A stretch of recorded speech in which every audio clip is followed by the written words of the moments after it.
actually didn't see it. I was writing stuff down in my book, and then I heard someone say, whoa, and then the umpires were starting, and I'm like, what the heck happened? So I didn't see it. I'll have to watch that on video. But yeah, showed a little bit of emotion, and he showed it when he came off the mound in the first inning, when he struck out 2 guys and struck out the 3rd guy, and he was fired up. He was ticked off on Friday night when we lost. He was, everybody was angry, but he was visibly really upset.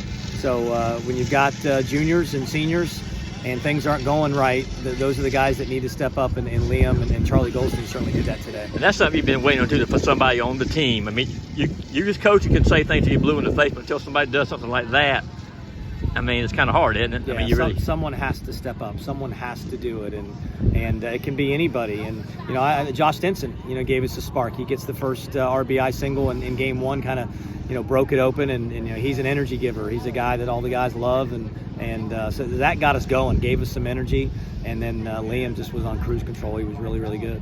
And Charlie Goldstein is like he's fed off of what Liam did. I know they were having trouble with left-handers to begin with, but man, he really picked it right up. Yeah, that's the best Charlie's thrown. And the velocity's 91, 92, but that changeup is so good, and the breaking ball is very good too. So you can't sit on the fastball because he's going to throw you a changeup, and then all of a sudden you start worrying about the changeup, and he throws a fastball by you. And both those guys are really good, exactly what we needed. So you just got to build from it, and it's a little bit of confidence, a little bit of momentum, and we play a good Clemson team on Tuesday. So we need to be ready to play on Tuesday and hopefully keep his energy going. Starting to see Leighton mature before your eyes now. His last 4 times out, I think, have been really, really good, and the velocity's up. He was up ready to close in game 1, and Liam get the last hitter when Ewell flew out. That was Liam's last hitter. He was not facing the guy on deck. So Leighton was 1 pitch away from getting in the game in game 1, and that's why he didn't start, just because we got him hot. So we let him sit down and kind of regather himself and get ready to close in game 2. Game 2, Parks, a 3-run home run. To immediately get the momentum in a doubleheader like that. How big is that? Yeah, big for him too. He's been scuffling a little bit. He's been fighting that hand. That hand it's tough to hit when your hands don't feel very good. And he's been fighting. He's a tough kid, and he's fought through it, and starting to feel better. And certainly got a couple big hits. He swung the bat really well in game 2.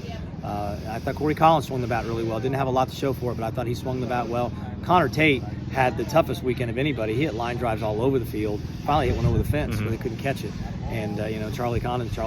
So the bats were better today. Still not exactly where we want to be, but it was better. Great to see Sebastian Murillo respond. We didn't play him in game 1, and he comes back. He makes an error, kind of a big error, and then he gets the home run to get it right back. That's what good players do. So just encouraged by the way guys responded today.